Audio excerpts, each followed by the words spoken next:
बिस्मिल्लाहिर्रहमानिर्रहीम।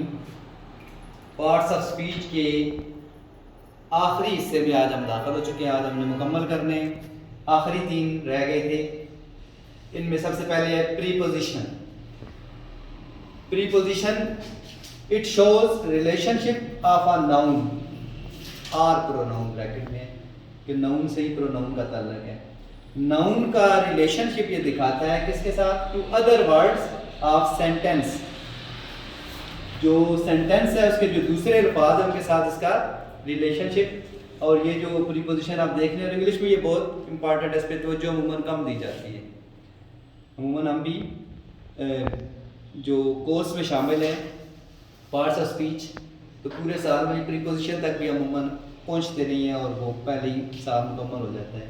इन, eight, of, on, ये मैंने कुछ लिखे हैं, आप और बेशुमार इस तरह के गिन सकते हैं। ये प्रीपोजिशन है और इनका ये रिलेशन या जाहिर करते हैं नाउन का दूसरे के साथ। इसके लिए कोई एग्जांपल देख लें। एग्जांपल क्या हो सकती है इनके लिए, अगर कोई एग्जांपल हो तो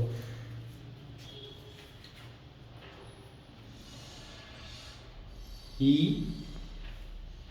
fail in the water. Into भी, इनटू एक अलग से बनता है, into the well, into the water। इसी तरह there is a book on the table, और of his brother of Ali। इस तरह के एग्जांपल बेशुमार है। हमारे पास चूँकि टाइम शॉर्ट होता है एग्जांपल का, तो आप ये देखें कि इनको सिर्फ जहन में बैठाना होता है कि ये प्रीपोजिशन है, और भी बहुत सारी है। Next is conjunction. What is conjunction? Conjunction होता है it connects words, phrases, clauses and sentences together। ये अल्फाज को, phrases, clauses या जुमलों को इकट्ठा करता है, दो या ज़्यादा को। दो जुमले इकट्ठे करें वर्ड, तो इनके लिए ये एग्जांपल है एंड, बट, बिकॉज और etc। इसका मतलब है कि वगैरह वगैरह बेशुमार और भी मिसालें मौजूद हैं।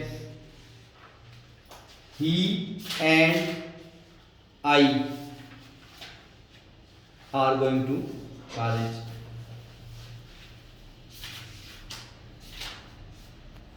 He did not come to school because he was ill।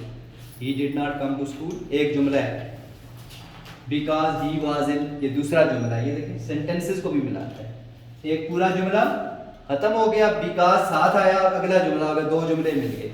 दो अल्फाज भी मिल सकते हैं, फ्रेजेस हमने रोज पढ़ते हैं, दो कोई भी फ्रेजेस भी मिल सकते हैं। तो ये जुमलों को और अल्फाज को आपस में मिलाने के काम आता है। और नंबर 3 ये डेफिनेशन मैंने नहीं लिखी, और आपने याद भी डेफिनेशन इसकी करनी नहीं होती बेसिकली, ये तो सिर्फ हमारे समझने के लिए। जब आपका टेस्ट होगा तो टेस्ट में आपने डेफिनेशन भी लिखनी। टेस्ट किस तरह का होगा वो मैं अभी बताऊंगा। इंटरजेक्शन आखिरी, it expresses feeling rather than meanings. Feelings it's not it's definition. ये एक वजाहत कर रहा है कि ये जो चीज है, ये इंटरजेक्शन, ये मीनिंग को जाहिर नहीं करता, फीलिंग को जाहिर करता है। फीलिंग बेसिकली 3 तरह की होती हैं, एक खुशी की फीलिंग, एक गम की फीलिंग और एक हैरत की फीलिंग। खुशी है इसके लिए कोई भी अल्फाज इनके कोई माने नहीं होते, इनके मीनिंग नहीं है। जैसे लिखे हैं oh, alas, ah, hurrah, there are not meaning of these words. ये सिर्फ आपकी फीलिंग जाहिर करते हैं, मीनिंग जाहिर नहीं करते। खुशी हो गई, मैच जीते, hurrah, we have won the match. Alas, his brother is has died. Oh, we have lost the match. इसी तरह हैरत के लिए पूरा जुमला आता है, What an amazing building it is। What an amazing building it is पूरा जुमला है। और फिर इसके लिए एक्सक्लेमेशन मार्क होता है, इसको अगर आप और से देख लें, ये एक मार्क है, ये इसे कहते हैं एक्सक्लेमेशन मार्क। और इस तरह के जो जुमले होते हैं इन्हें कहते हैं एक्सक्लेमेटरी सेंटेंसेस। कल हमने एक सेंटेंसेस किए थे इंपेरेटिव, उसके बाद होते हैं exclamatory sentences। Hurrah, we have won the match। ये क्या है, ये एक्सक्लेमेटरी सेंटेंस है, आगे डायरेक्ट इनडायरेक्ट में ये काम आएंगे।